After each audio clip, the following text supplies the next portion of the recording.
One of the other questions I get asked all the time, mostly on Facebook, people ask, is this legal? Do you need a license?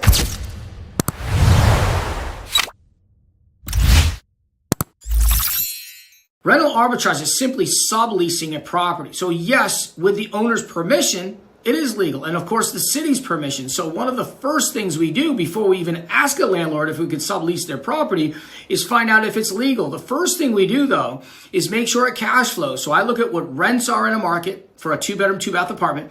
And then I want to make sure I can double, if not triple that rent as a short-term rental. And the only reason you can add a premium to that is because once you fill it with furniture and you go from a long-term rental down to a short-term rental, it has a premium to it. Here's a perfect example. Here are the facts. In downtown Nashville, the average rent for a 2-bedroom apartment is approximately $2,500.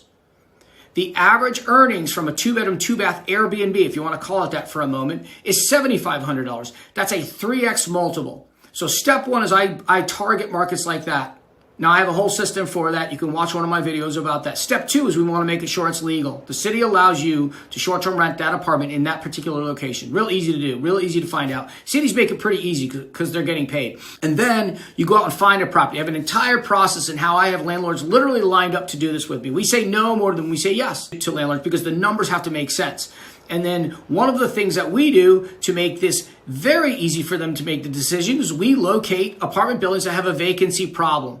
So if they have a vacancy problem, the logic is they would like then to consider our corporate leasing model. Here are the numbers in a general sense. 70% of apartment buildings don't allow corporate leasing.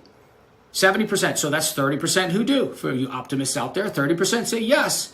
That's actually a very high conversion ratio for all businesses, not every single business. Now, if you run a donut shop, how many of your customers say, no, I don't want a donut? A lot of people say no to donuts.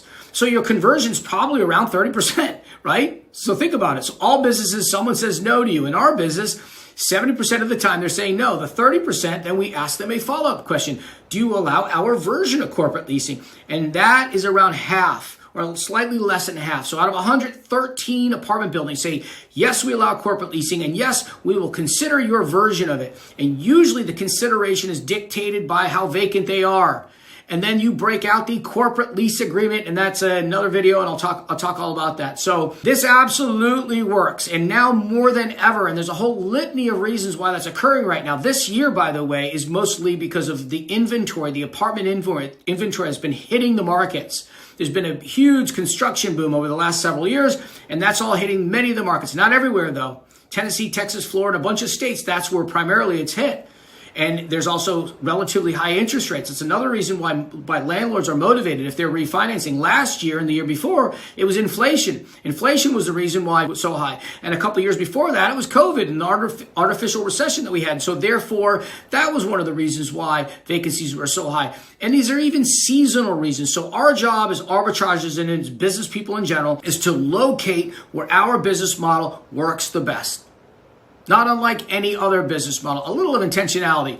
And so to answer your question, yes, this is legal. And all you have to do is file a short-term rental license in your market. In some markets, a business license. And as long as you get the owner's permission in writing, which we do in a contract, we have a very specific contract for it. So it's a very simple, very old business model. This business model has been around for a very long period of time, and it's perfect in apartment arbitrage, not so in single-family homes, FYI. And watch this other video that I'm about to produce about why single-family homes are not the rental arbitrage model for you. Anyway, I hope that helps.